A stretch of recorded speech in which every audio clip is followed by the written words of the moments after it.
Halo pemirsa, apa kabar? Semoga selalu dalam keadaan sehat dan bahagia dimanapun Anda berada. Pemirsa, senang sekali Sinpo TV kembali menghadirkan program motivasi yang bisa membangkitkan semangat dan juga membuat hidup Anda menjadi lebih baik. Tentunya bersama saya Dita Zulaika di sini dalam program Win Wonder Inspiration. Karena hidup harus menjadi lebih baik.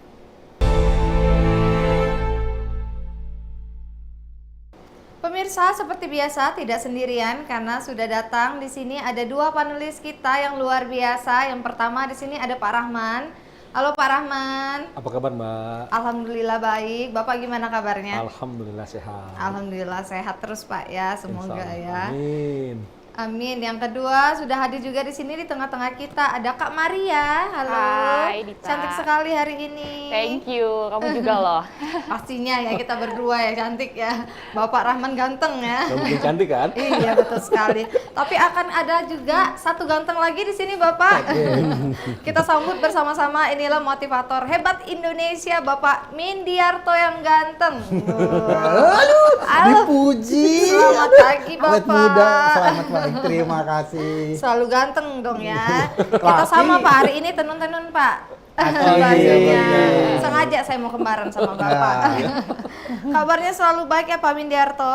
Harus baik, Harus selalu baik. Sudah siap Bapak ya? selalu siap. Selalu siap.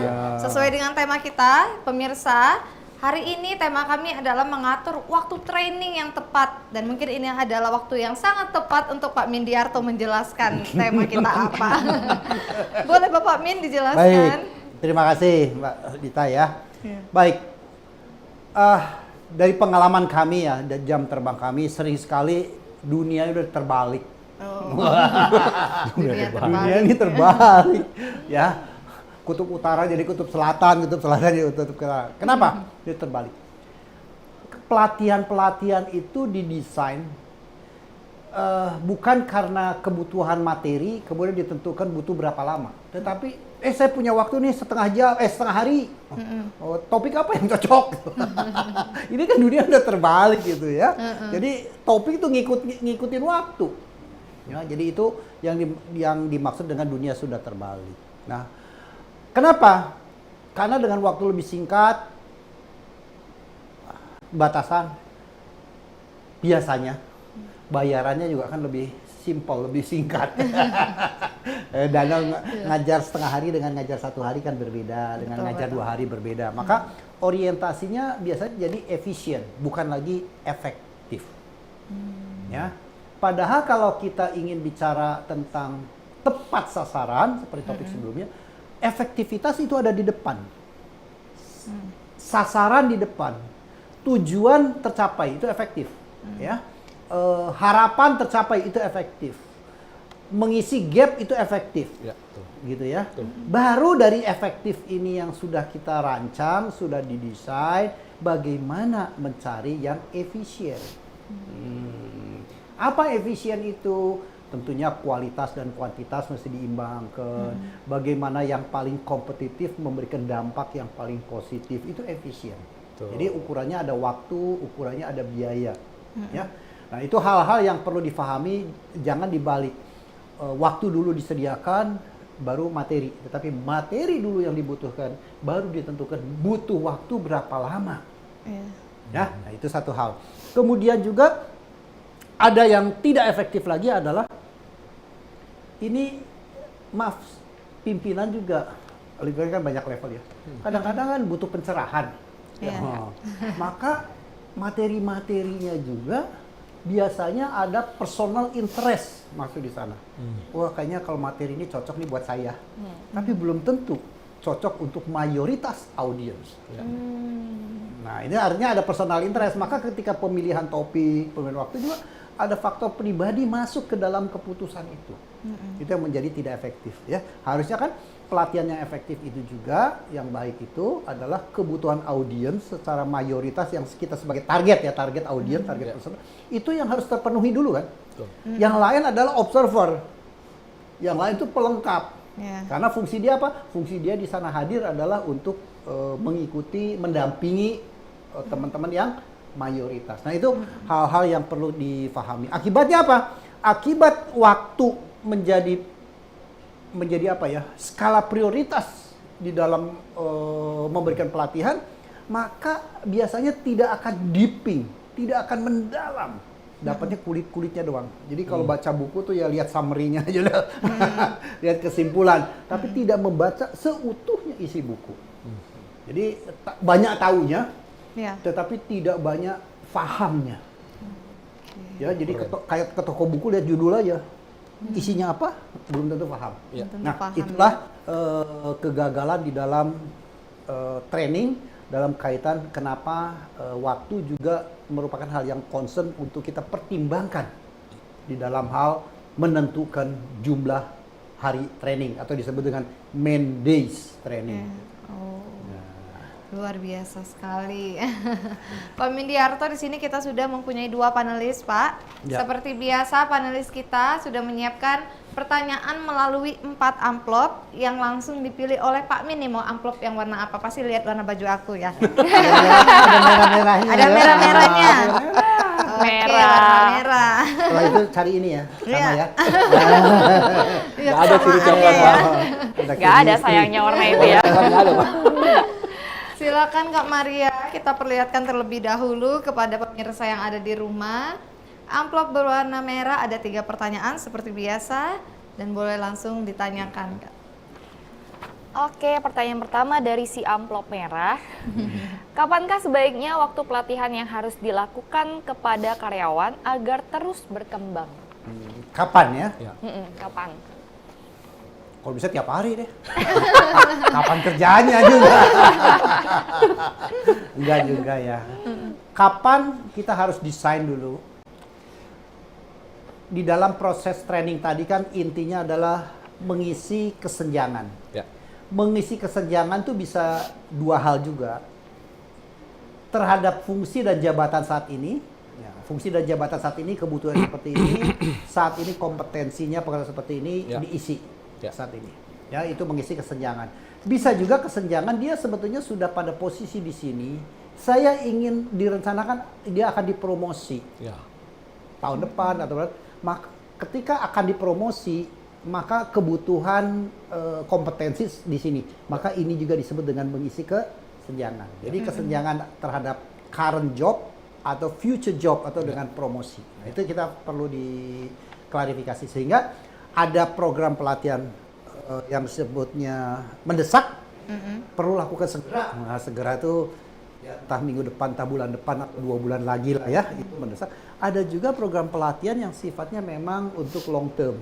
Nanti butuhnya 6 bulan lagi lah, atau butuhnya akhir tahun inilah, karena akhir tahun ini untuk ilmu ini untuk dipakai di tahun depan. Ya. Jadi kita mesti by design. Jadi desainnya adalah berkelanjutan, terstruktur. Nah, terstruktur itu kapan segala, termasuk materinya apa, gitu ya. Jadi itu jawabannya, Maria. Oke, dilanjutkan pertanyaan kedua ya Kak Maria. Oke, ini biasanya pas training supaya nggak diganggu customer, nggak diganggu bos gitu ya Pak. Apakah waktu pelatihan kalau di jam luar kerja akan membuat pelatihan tersebut tidak mempunyai dampak yang positif Pak? Di luar jam kerja, Iya, di luar jam kerja. Karena kan kalau di jam kerja takutnya digangguin customer, dicat sama bosnya gitu. Nah kalau di luar jam kerja itu apakah membuat pelatihan itu menjadi dampaknya jadi lebih positif gitu? Atau malahan enggak gitu Pak? gini.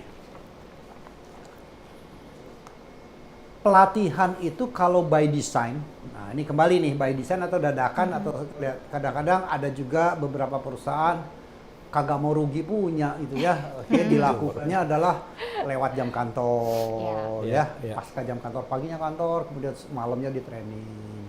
Tapi ketika malam di training sanggup berapa lama sih? Ya, betul.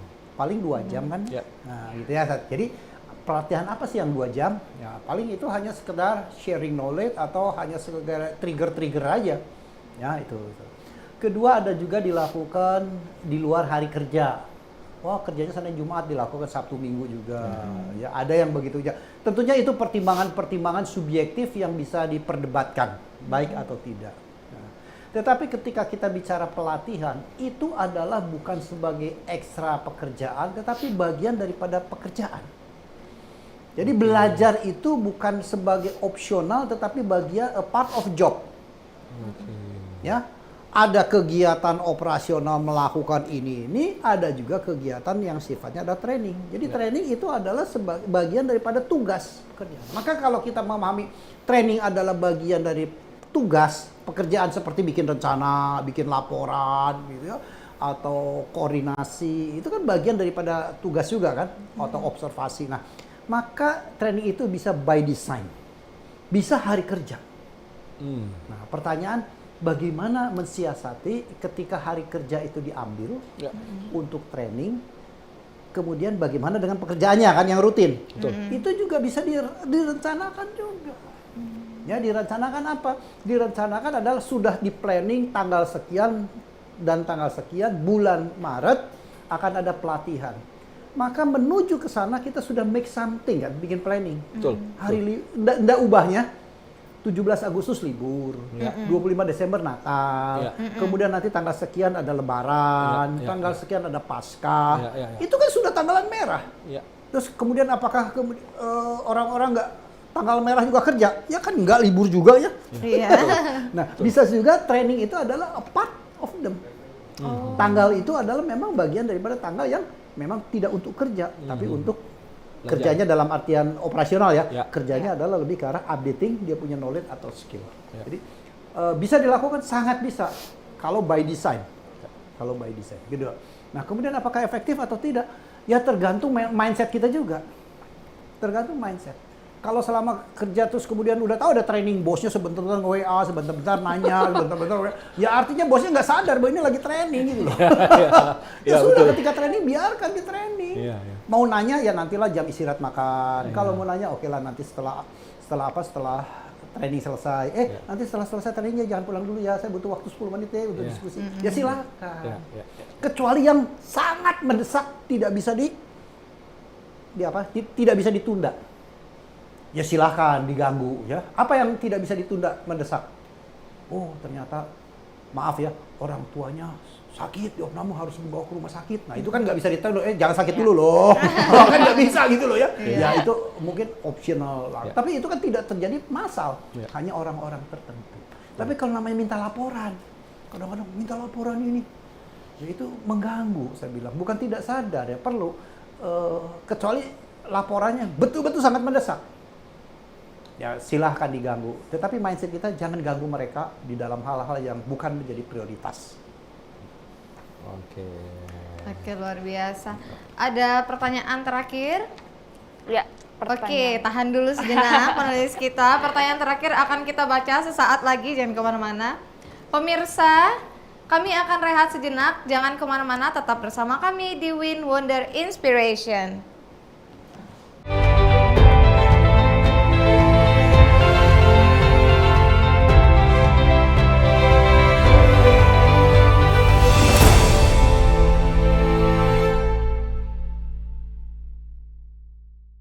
Halo pemirsa, kembali lagi bersama saya Dita Zulaika dalam program Win Wonder Inspiration.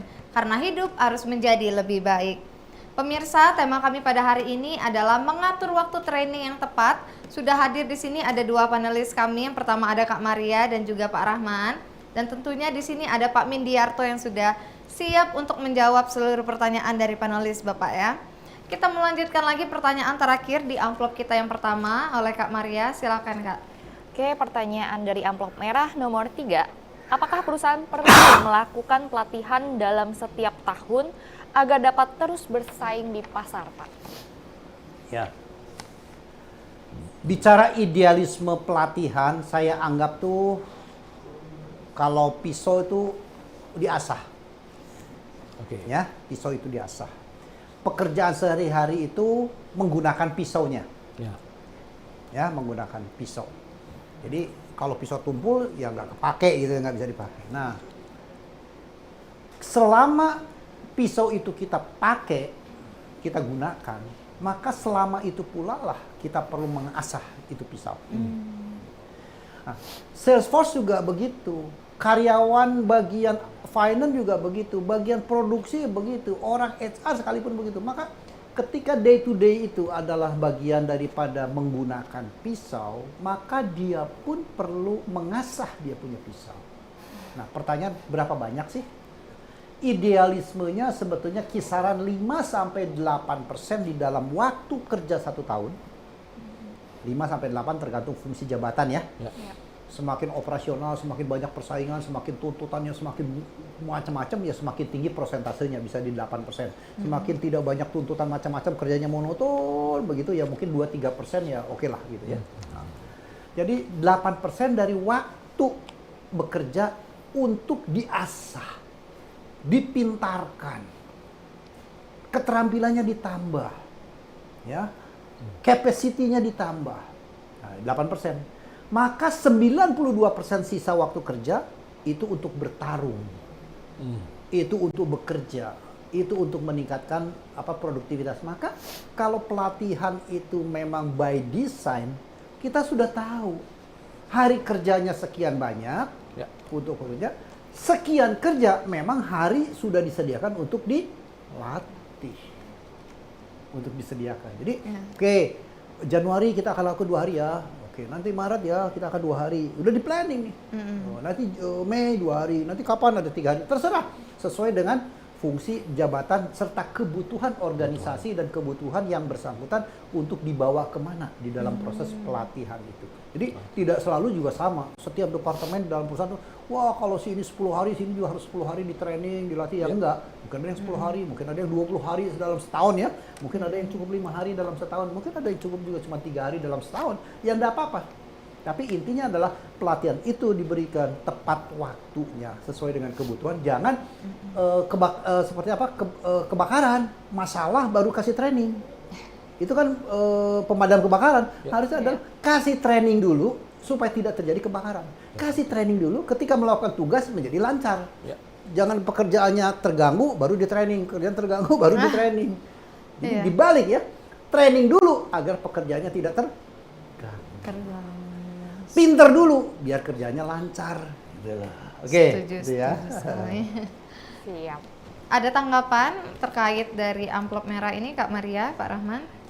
Sudah sangat jelas. Sudah sangat jelas sepertinya ya.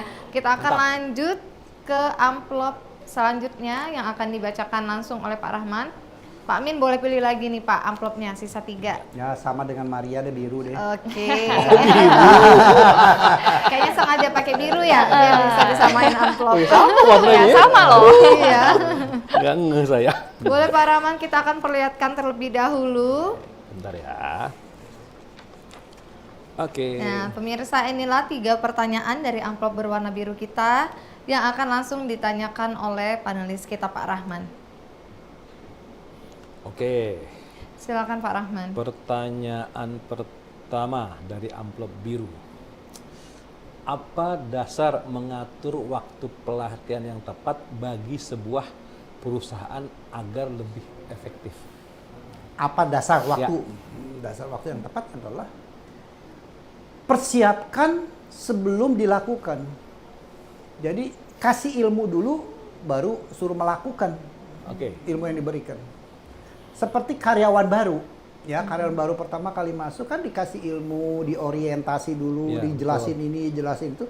Ketika dia melakukan tugas yang sudah sesungguhnya on the job, diharapkan lancar. Betul. Nah sama, jadi ketika tugas rutin ini lancar, tetapi kan tuntutan bertambah, masalah bertambah, keinginan perusahaan bertambah, target meningkat. Berarti apa? Berarti tingkat kesulitan bertambah dan artinya apa? Tuntutan bertambah kan? Nah, tuntutan bertambah bisa terisi oleh apa? Ilmunya juga ditambah. Ya, tidak terjadi gap. Jadi mengisi gap. Jadi kapan waktu yang tepat adalah persiapkan orang tersebut secara berkala, diberikan pelatihan yang tepat. Kedua juga secara berkala diukur dia punya produktivitasnya. Ya paling gampang ukurannya apa? Adalah sebetulnya KPI. Ukuran paling gampang sebetulnya yang familiar kan KPI lah ya. Betul. Nah, hanya saja, nah ini kembali nih banyak salah kaprah nih. Salah saja, KPI itu dilakukan ketika akhir tahun mau bagi-bagi bonus, mau naikin gaji, baru diukur. Oh KPI gini, mau naik gajinya sekian. Nah, betul ya, banyak kan. Kebanyakan Ngaku dosa kan begitu ya. Pada KPI itu bisa dilakukan setiap saat untuk jabatan tertentu, untuk aktivitas tertentu. Ya, ada KPI itu bisa dilakukan setiap jam. Setiap jam. Bisa. Kayak contoh yang simpel. Kalau di pabrik rokok, Ya. setiap 1 jam harus menghasilkan berapa kelinting rokok. Itu kan kita ukur per jam tuh. Ya, ya. Ya. Begitu di bawah ini diamatin. Kenapa ya? Ya. Atau suruh bikin orang kerja besi.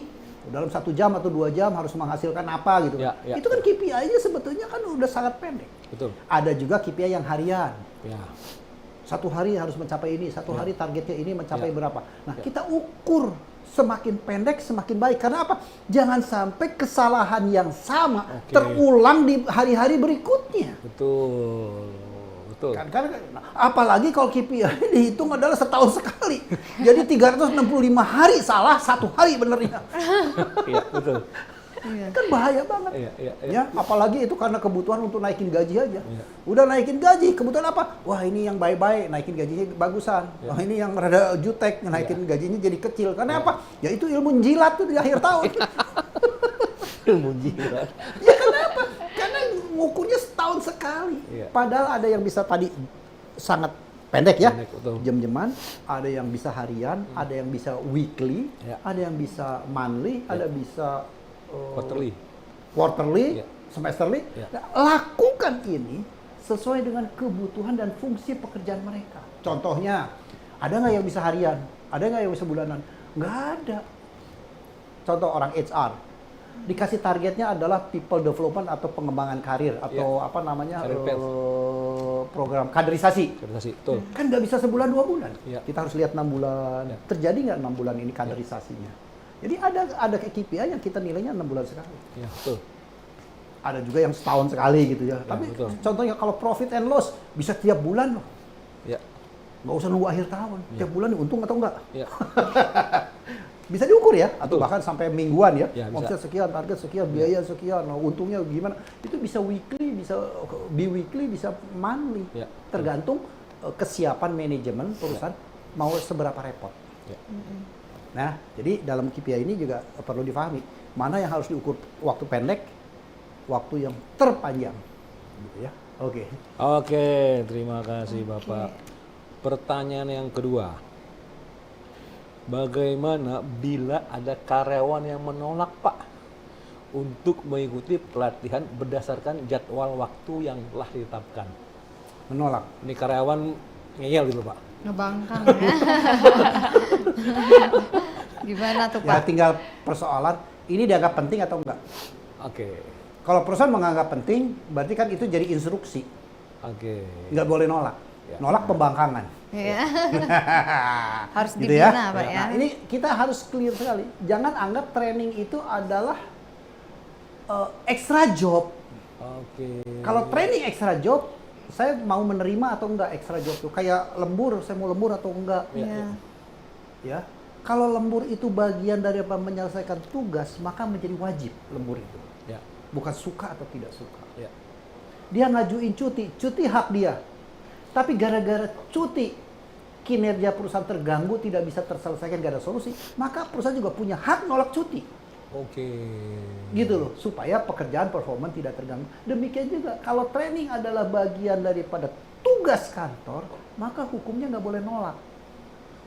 Nah ini mindset seperti ini must be change gitu. Ya. Jadi nggak bisa lagi, wah saya nggak mau ikut training. Nggak mau ikut training, udah berhenti sekalian. Karena ini a part of job training tuh, Ya, bukan ya. extra job. Ya. Nah ini mindset ini ya perlu dikelola, perlu disampaikan dan perlu menjadi sebuah habitus, Ya. kebiasaan. Ya, nah buat saya training is a part of job. Bukan extra job, Pak ya? Bukan. Siap. Oke. Dibacakan lagi Bapak Ini pertanyaan terakhir ya. Pertanyaan terakhir ya. Ini mengenai dampak, Pak. Apa dampak negatif yang terjadi bila membuat jadwal pelatihan yang tidak direncanakan? Seperti Bapak bilang tadi kayak kebakaran gitu loh, Pak. Apa dampaknya? Ya, dampak negatif, dampak khusus negatif. Iya, iya. Ya pasti dampak negatifnya adalah ketika tanpa kebakaran banyak pekerjaan-pekerjaan operasional terbengkalai kan. Oke. Saya harusnya sudah melakukan ini, tahu-tahu dipanggil training di sini nih penting nih. Wah, berarti pekerjaan ini saya harus tunda. Nah, pertanyaan pekerjaan ini terbengkalai itu memang bisa kita bisa kita maklumi dan bisa dibayar ke belakang, atau akan menjadi hilang, Oke. hilang produktivitasnya. Oke. Ya, nah itu harus difahami. Jadi pelatihan yang mendadak bisa saja pekerjaan rutin terbengkalai. Kedua, peserta training orang tersebut bisa tidak siap menerima. Oke. Tidak siap menerima training. Karena apa? Training juga kan butuh persiapan, Ya. butuh mental, butuh apa ya, ketenangan jiwa gitu. Kira-kira gitu lah ya. Nggak bisa mendadak, betul juga sukacita, senang. Ya. Oh, saya senang nih lagi training, dapat ilmu nih. Ya. Kan ketika saya dengan positif attitude, positif mental attitude mengikuti training, maka daya serap ilmu yang saya peroleh akan semakin optimal. Betul. Tapi begitu negatif mental attitude, maka daya serap ilmu tersebut menjadi berkurang. Betul. Ya, jadi antusiasme menjadi hal yang penting. Ya, jangan bikin training dadak-dadakan yang sifatnya takes time. Take time itu butuhkan waktu yang cukup panjang. Kecuali kalau ini nih pas Midiarto datang nih, yo Pak Midiarto nih setengah jam mau ngobrol-ngobrol, ya oke lah. Itu doang mah gitu ya. Kita bisa difahami, tapi jangan sampai pemain training itu adalah selalu yang sifatnya kebakaran jenggot. Ya kebakaran. Terus urgent. Ketika kita bicara semua urgent menjadi tidak urgent itu semua. Luar biasa. Kita akan melanjutkan kembali Pak Mindiarto dengan 2 sisa amplop yang dipegang oleh panelis kita. Tapi sebelumnya pemirsa jangan kemana-mana, kami akan rehat sejenak. Tetap bersama kami di Win Wonder Inspiration.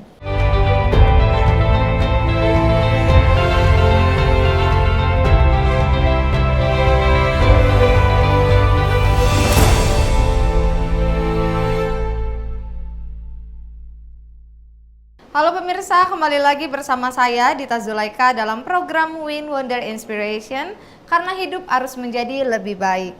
Pemirsa, tema kita pada hari ini adalah mengatur waktu training yang tepat bersama dengan kedua panelis kita. Di sini ada Kak Maria dan juga ada Pak Rahman, dan tentunya ada Pak Mindiarto juga. Bapak, kita masih sisa 2 amplop nih Bapak ya, masih siap? Masih semangat? Hijau. Oke, kita pilih amplop yang berwarna hijau yang akan dibacakan langsung oleh Kak Maria.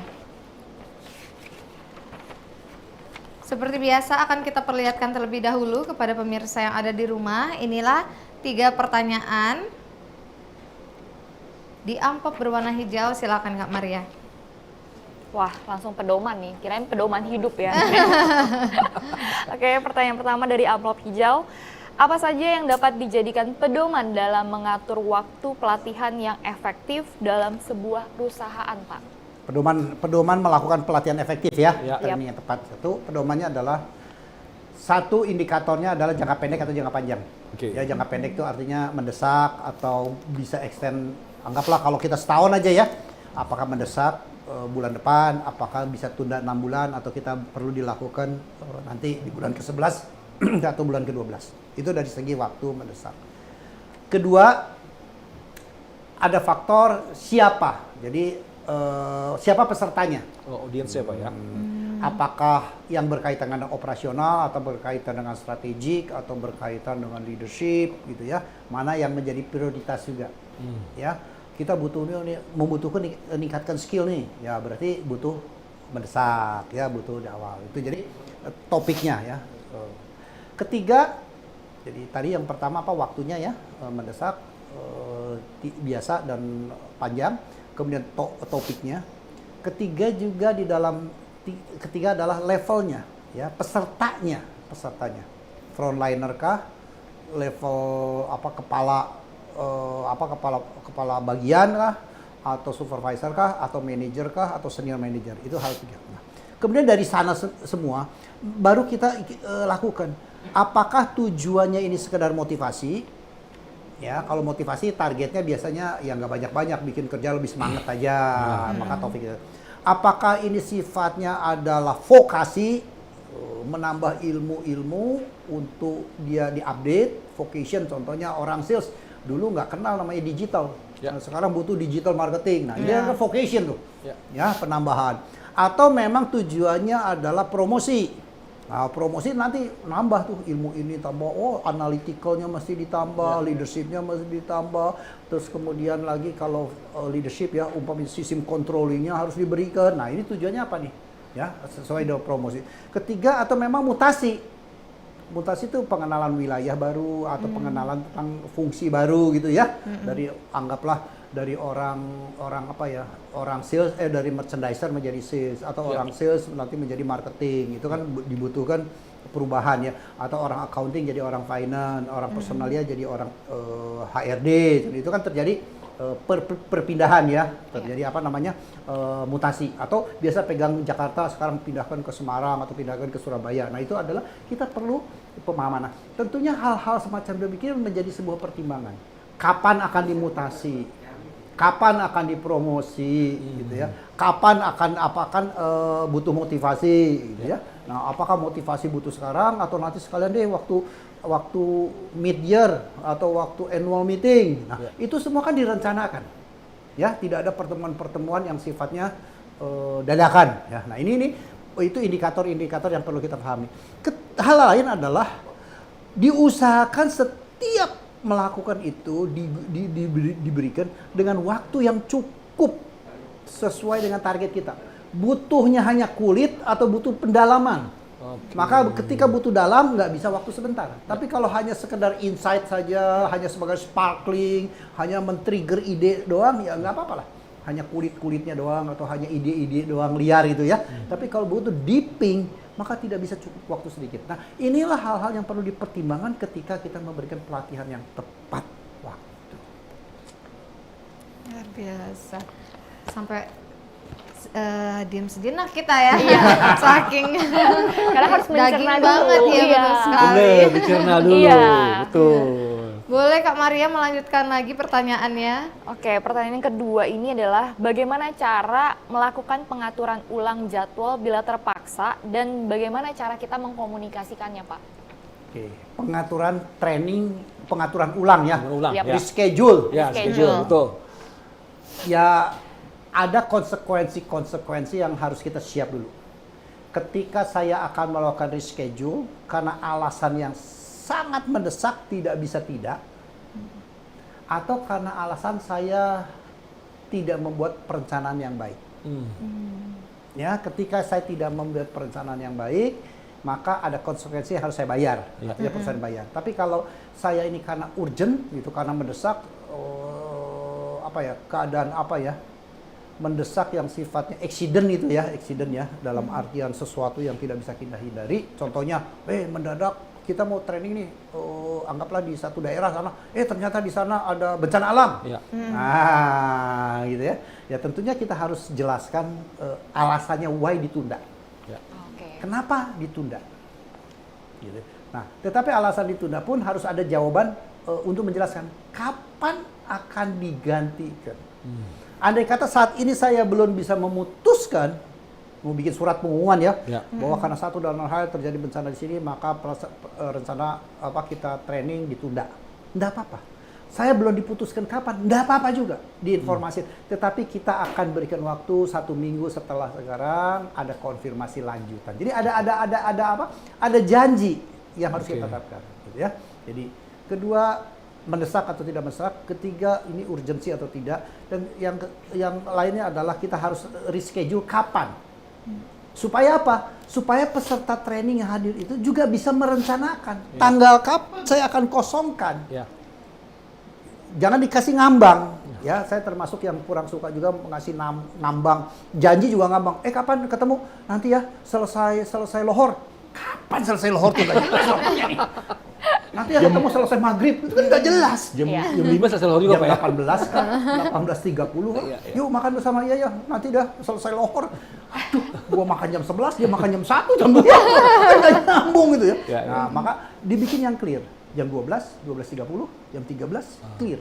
Nah, itu dalam hal teknis-teknis gitu. Jadi, sampaikan alasan, kedua tentukan waktunya. Ketiga juga ada kita lakukan adalah apa yang akan kita lakukan kemudian dengan asalnya reschedule ini. Ya, itu hal-hal yang mungkin penting menjadi indikator ya. Oke.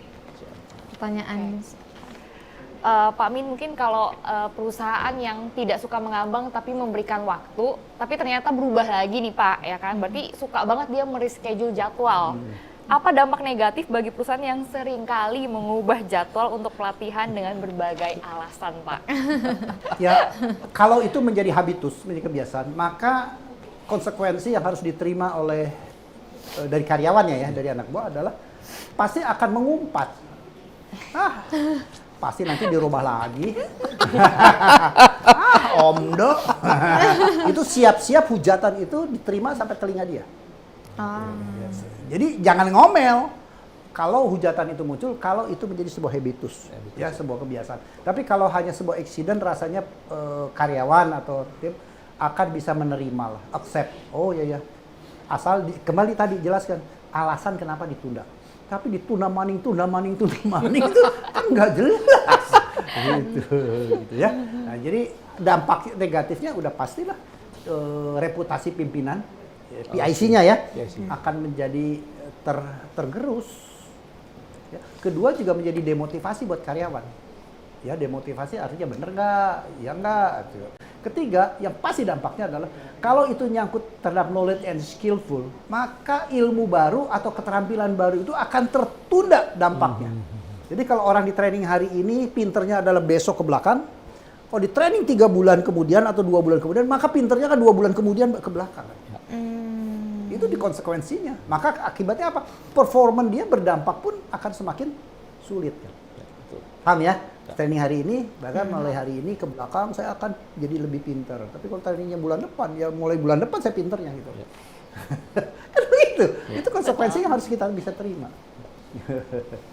Oke. Baiklah, sepertinya pertanyaan di amplop warna hijau ini sudah habis, Pak. Kita akan membuka amplop yang baru, amplop terakhir, dan akan dibukakan langsung oleh Pak Rahman di sini. Sisa amplop warna kuning, jadi nggak bisa milih lagi, Pak ya. Oke. Seperti biasa, Pak, kita akan perlihatkan terlebih dahulu kepada pemirsa yang ada di rumah. Inilah 3 pertanyaan di amplop terakhir kami, warna kuning. Oke. Silakan Pak Rahman. Amplop warna kuning. Ini karyawan nih Pak. Kita bicara karyawan. Apa yang menyebabkan karyawan tidak suka Pak mengikuti jadwal pelatihan yang telah ditetapkan oleh perusahaan? Tidak suka mengikuti jadwal pelatihan. Kira-kira apa penyebabnya Pak? Satu, penyebabnya yang pertama pasti adalah bahwa pelatihan itu bukan bagian daripada tugas. Oke. Extra job. Atau kadang-kadang buat teman-teman yang tidak hobi belajar, ada kan orang juga yang tidak hobi belajar, menjadi sebuah boring atau penyiksaan itu. Punishment ya. Loh iya, training itu bisa menjadi punishment, penyiksaan, karena apa? Dia nggak hobi belajar. Satu. Kedua, bisa juga training yang diberikan adalah bukan sebagai kebutuhan. Nah, makanya bahayanya ketika training diberikan atas dasar selera pimpinan, bukan selera mayoritas itu adalah akibatnya apa? Aduh, ini ilmu ini gue udah tahu, males gitu. Apalagi yang ngajar sih itu bosen, udah habis. Bisa. Ya, nah, itu dua hal yang akibatnya. Akibat lain apa lagi? Ya, yang pasti bahwa dia menjadi beban buat si karyawan, ya. Dan yang ketiga buat perusahaan juga menjadi apa ya, pemborosan. Betul. Karena perusahaan ketika mengikut sertakan seseorang ikut training, itu kan ada harga. Ya. Cost per head-nya berapa, Betul. apalagi kalau diselenggarakan di hotel, berapa harga per pax-nya, gitu kan, itu biaya semua. Belum lagi nanti ada macam-macam lah. Itu. Ketika seseorang tidak antusias training, itu adalah buang duit, udah, buat perusahaan. Jelas, secara fisik hadir orang itu, tetapi otaknya tidak hadir. Artinya apa? Saya tidak butuh itu. Kemudian bisa juga karena memang mungkin bukan kompetensi saja. Seseorang ingin dikembangkan kan bukan hanya sekedar kompetensi. Kompetensi adalah masa lalu. Apa yang sudah terjadi dilakukan, kemudian kita ukur dia punya kompeten atau tidak, gitu kan ya, terukur. Sebetulnya pelatihan kan ujung-ujungnya atau mindsetnya adalah bukan tentang kompetensi, tentang capacity. Dikasih ilmu tuh masih bisa nyaplok, masih bisa nampung di sini. Itu capacity bukan kompetensi. Iya. Maka ketika kapasitasnya udah optimal, udah Pentium 3 lama, dikasih ilmu Pentium 4 mental. Ya, ya, ya. Luar Ya biasa. kesana jadi bukan program perbaikan ilmu, tapi program perbaikan gizi. Makan, snack, naik lagi, gitu kan? Iya, iya. Karena ada ilmu yang masuk adalah lemper, Luar biasa. ikan asmanis. Terima kasih Pak Mindiarto ya untuk menjelaskan pertanyaan pertama kita. Masih ada pertanyaan Masih selanjutnya, ada, oke. tapi kita akan rehat sejenak. Pemirsa jangan kemana-mana, tetap bersama kami di Win Wonder Inspiration.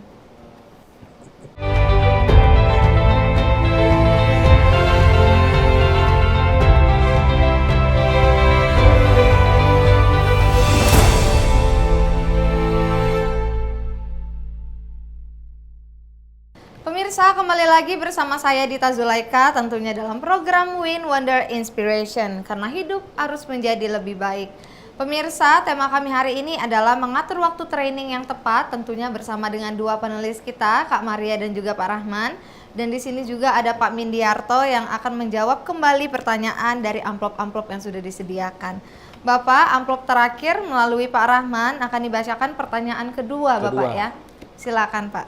Oke, ini komunikasi antara perusahaan ke karyawan mengenai pelatihan. Oke, bagaimana melakukan komunikasi kepada karyawan agar mereka mau mengikuti pelatihan dengan semangat sesuai dengan waktu yang ditetapkan? Oke. Kalau perusahaan itu artinya kan pimpinan sampai karyawan semua.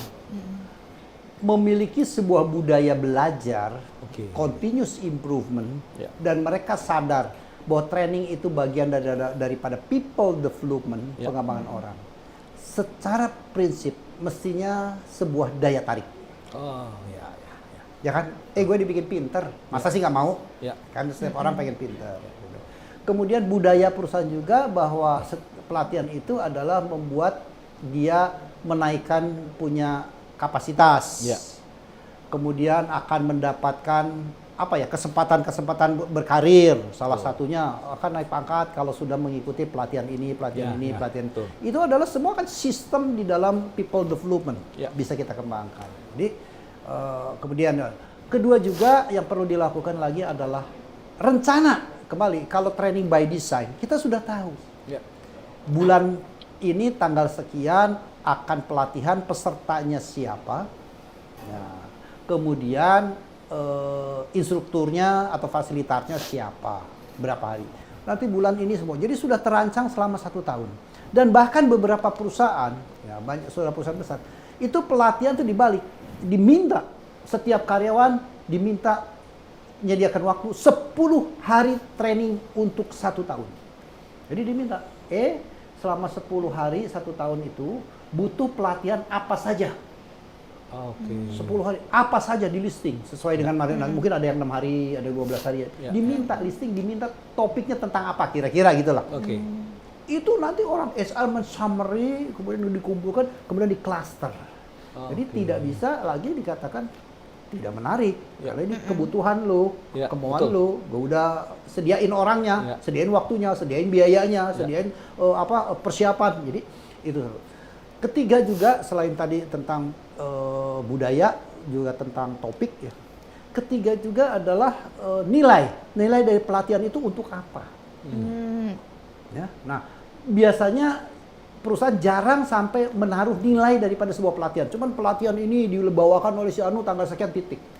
Tapi tidak diberikan manfaat pelatihan itu untuk apa. Nah, ketika kita melihat manfaat itu di announcement, manfaat itu disebarluaskan, maka menjadi nilai tambah. Buat peserta itu akan menjadi antusias. Tambah ketiga lagi, keempat apa? Adalah tentunya dasar kebutuhan dari masing-masing individu yang kita akomodir. Nah, ketika itu semua bisa dibuat dan kemudian tinggal di setting aja, tinggal di launchment, rasanya kok nolak nggak ada ya. Kalau sampai begitu sih. Karena itu dari mereka sendiri ya, Pak ya. Iya, gitu loh ya. Oke. Baiklah, kita lanjutkan ke pertanyaan terakhir Pak Rahman. Ya, ini waktu pelatihan Pak. apakah pengaturan waktu pelatihan itu harus menyesuaikan dengan agenda setiap divisi agar dapat dilakukan efektif? Oke. Sebagai pertimbangan yes, ya sebagai Oke. pertimbangan setuju agenda setiap divisi. Maka kita lihat divisi itu punya program-program apa saja setiap Ya. divisi itu pada bulan apa sih ada program apa, Ya. bulan apa program apa, contohnya lah divisi marketing contoh ya, Ya. kalau divisi marketing. Jangan bikin program pelatihan itu apalagi kalau produknya berkaitan dengan food and beverage. Ya, Dibikin menjelang puasa sama Lebaran. Jangan bikin pelatihan di situ. Justru disitulah dia lagi cari duit, jualan. lagi jualan gitu loh ya. Iya, iya. Divisi stationery jangan bikin pelatihan itu Juni sampai Agustus karena disitulah peak season dia untuk Iya. membuat aktivitas untuk dapatkan duit karena Iya. omsetnya ada di sana gede. Betul, betul. Nah, penyesuaian tadi adalah perlu mempertimbangkan hal-hal semacam itu. Oke. Ya, ada peak season di dalam pekerjaan berdampak terhadap performance. Ya. Itu satu. Kalau itu sudah dimasukkan, sudah dipertimbangkan, ya ada faktor lain, maka bagian HR atau bagian pelatihan, bagian training itu mendesain. Ya mendesain versi manajemen karena manajemen juga harus berinteraksi lagi dengan kesiapan venue-nya gimana, tempatnya, lokasinya harus booking, belum lagi kalau menggunakan narasumber dari luar, dia juga availability-nya kapan. Ya. Nah, ini kan perlu di-matchingkan. Nah, ketika ada sebuah masalah, mari kita kalibrasi. Ya, mari kita kalibrasi apakah bentuknya seperti apa, kalibrasi ya sesuai situasi dan kondisi ya. Tapi intinya siapa?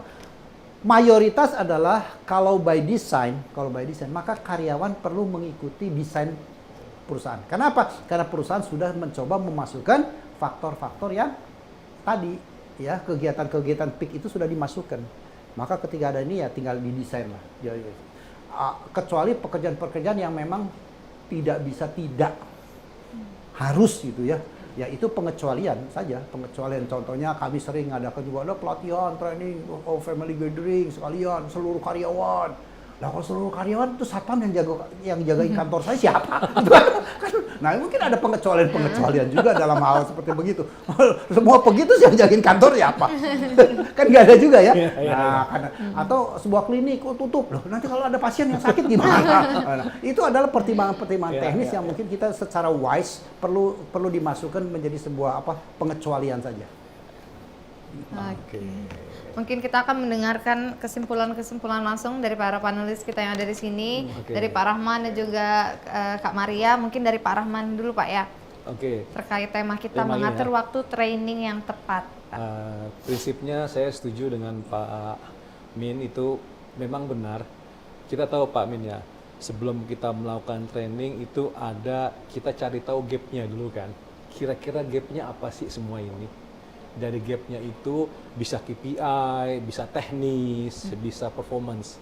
Dari teknisnya itu baru kita buat TNA. Dan TNA itu udah clear semuanya Pak. Venue-nya, waktunya, budgetnya, apakah kita pakai internal atau eksternal, itu clear semua. Jadi apa yang disampaikan Pak Amin untuk materi tentang Mengatur waktu pengaturan training. waktu training yang tepat itu sudah cukup menggambarkan lah isi dari temanya. Luar biasa. Terima kasih Pak Rahman. Selanjutnya kita akan mendengarkan Kak Maria terkait tema kita Kak, mengatur waktu training yang tepat. Mungkin kalau dari saya secara singkatnya, mengatur waktu training yang tepat itu harus terorganisir ya, dan juga harus dianalisa dulu secara tepat gitu loh, supaya nggak salah gitu kan. Iya, betul. Nah, supaya nggak salah juga, ini kita harus tepat dan harus juga teliti. Supaya apa? Supaya dalam training kita mendapatkan sebuah daging ya, daging yang bisa kita cerna dan olah. Jadi kita mengikuti training tidak sekedar training aja ya Pak ya, nggak hanya dapetin lemper aja ya Pak ya. Jadi yang intinya adalah harus mendapatkan daging, itu sih kalau dari saya. Luar biasa. Terima kasih Kak Maria. Betul Pak ya, karena emang banyak banget training-training yang tidak tepat sasaran Pak ya.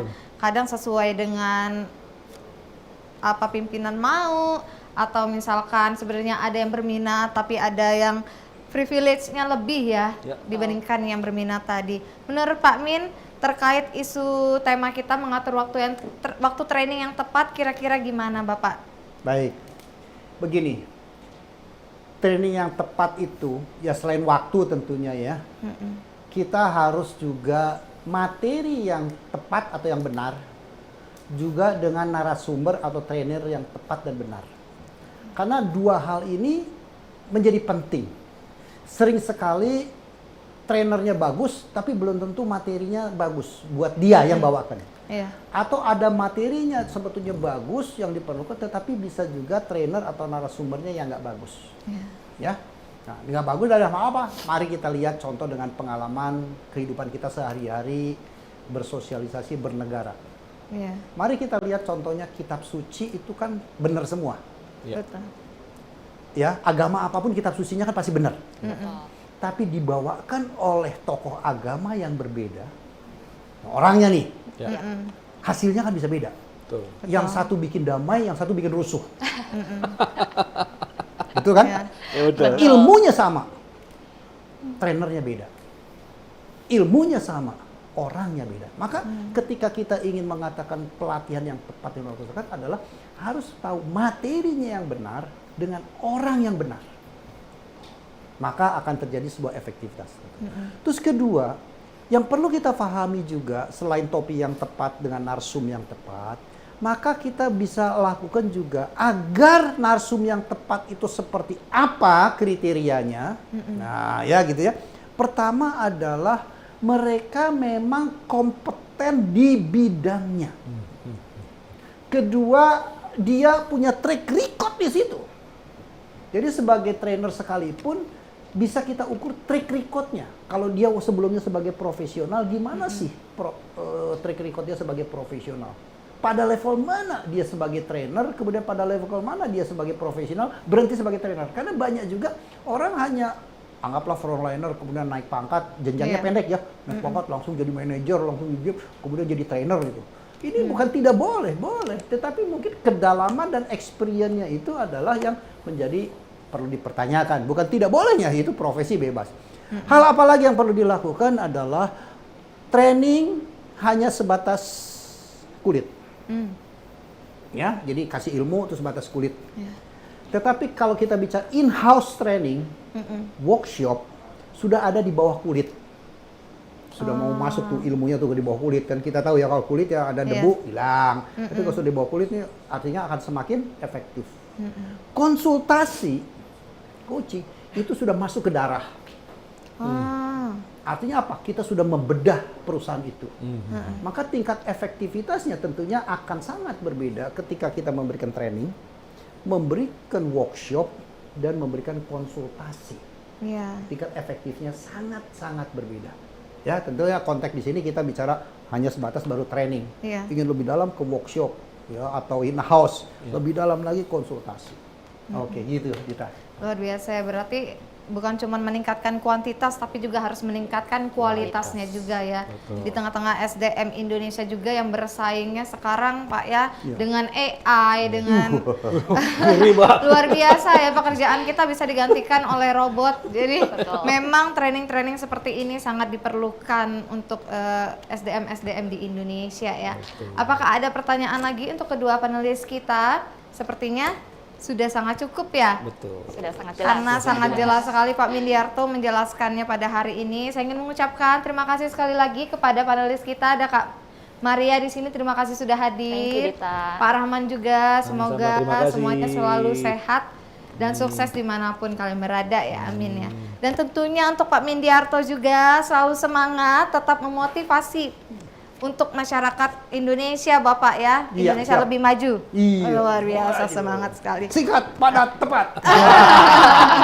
Luar biasa. Terima kasih Pak Mindiarto dan Sama-sama. kedua panelis kita pada hari ini, dan juga terima kasih pemirsa, tidak terasa sudah 60 menit kebersamaan kita tentunya dalam program Win Wonder Inspiration, karena hidup harus menjadi lebih baik. Saya Dita Zulaika bersama dengan kru yang bertugas mengucapkan terima kasih dan sampai jumpa.